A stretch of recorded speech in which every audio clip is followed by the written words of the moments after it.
Hi and welcome to MBA Online. We're going to look at an example of a student called Elizabeth Camtasia in this case, and she's enrolled to do an RPL or a qualification by RPL. Okay, so when she logs in, this is what she sees, and it's called her dashboard. So that's the front screen with all the various qualifications that she's enrolled in. In this case, we're going to take a look at the RPL one though, and it's Certificate 2 in Construction. So there's a progress bar at the bottom, and so far she hasn't begun any work. So we'll check out what she needs to do. Okay, so it tells you a bit about the program, gives you some information about what we expect in the form of evidence. And then it starts on the knowledge questions, and there's quite a few knowledge questions for any qualification. So expect to do some reading and some typing and thinking. Let's have a look at one of those as an example, because there's some different types of questions for all of these. Some of them might be just short answer questions.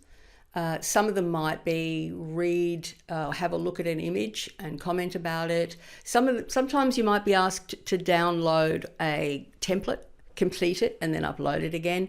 But always read the questions carefully. Sort of goes without saying, I know, but when it says in this example, list 3 different job roles in the construction industry that a person must be trade qualified to hold, you need to give 3. And there's quite a few questions like that. Give 3 examples of, give 4 examples of. If you don't give 3 in this case and you give only 2, it'll come back to you, you'll have to redo it, which is a real bummer. So it's best to sort of read it and answer it properly the first time. A lot less stressful for you. Okay, it gives you over here in this navigation pane, it tells you that in this section there are 10 questions. You can navigate between them until you're happy with the answers that you have given us.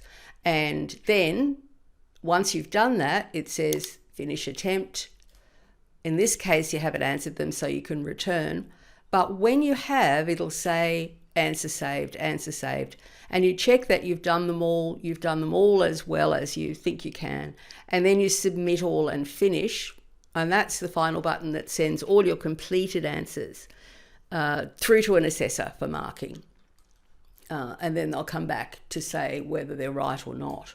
Please try to give as much of an answer the first time. As I say, it's a whole lot less stressful than getting things sent back to you, which isn't really good. Okay, so up here we've got breadcrumbs, and this is sort of an IT thing, it's not a Moodle thing, that enables you to navigate through a website to different parts of that website. So we're going to go back to this. If I wanted to go back to the list of questions, this is what I can do. Now, after you've answered, there's as you can see, quite a lot of questions to answer. So we recommend that people assign time, because otherwise the time gets away from you, you know. But if you assign time to do all of these, maybe in 4 sections or however much you can manage, and then try to stick to that plan. Otherwise, it, as I say, becomes quite onerous, and it really shouldn't be too bad. You really should know how to do most of this. That's why you're doing it by RPL.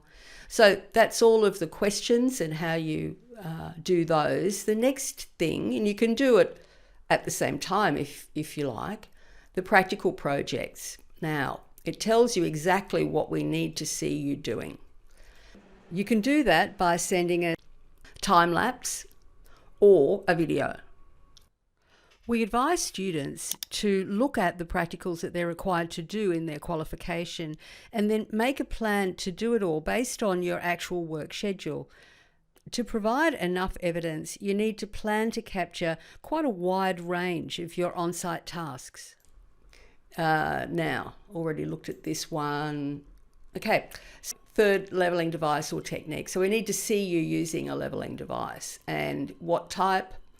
One with water. Yeah, so it asks you and tells you exactly what we need using datum or survey pegs, produce or refer to a drawing or a sketch of your site. We need to see you doing this. You've got a couple of ways you can upload that evidence. Either you can drag it from your own PC when you've made that video file or photo file, or you can just select it using a file picker, whichever you would prefer to do. And then when you've dragged it and dropped it, again, you hit finish attempt and it'll say answer saved. or you can go back if you want to add more. And then again, it's always submit all and finish once it says answer saved for all 4 things. You can navigate between them. Once they're finished, they'll change colour up here to tell you that you've completed them. And then, yeah, all good. So there's quite a bit of work. That's all the questions. And then there's, for this particular qualification, you could be doing Certificate 4 or KBLR or even the diploma by RPL. And it looks pretty much the same. You've got all of the questions to answer, and there's a lot. And then some practical things, although with Certificate 4, it isn't so much practical. It's more that you've got to collect other forms of evidence. And it will tell you exactly what those bits of evidence are. So you can just pretty much upload everything you're asked to do. So this is a really helpful kind of site to use. And then it tells you what happens after you've submitted everything and what you can expect to have happen. The assessor will come back, make a recommendation to MBA about your level of competence. And then you'll receive emails from our customer service team telling you if there's things to redo, and you can get in and have a second attempt at one of the questions, for example. And you take all the information you get from that email and go into the question that you need to redo, and only the questions that you need to redo, and resubmit them. And they will tell you how to do that when you get an email.